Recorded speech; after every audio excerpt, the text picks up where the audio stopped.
Need Microsoft Word on your Mac? In this tutorial, I'll walk you through the easiest way to download and install it.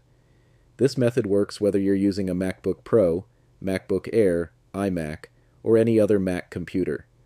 To get started, go to the dock at the bottom of your screen and open the App Store. If you don't see the App Store in your dock, press Command plus Spacebar to open Spotlight Search. Then type App Store and press Enter. Once the App Store is open, click on the search box on the left side. Type Word, then press Enter on your keyboard. From the search results, look for Microsoft Word. It should usually appear near the top of the list. Click on it to open the app page. Now, click on the Get button to download the app. If asked, enter your Apple ID password, use Touch ID, or confirm the download to continue. After that, wait for Microsoft Word to download and install on your Mac. This may take a few moments depending on your internet speed. Once the installation is complete, click Open to launch Microsoft Word.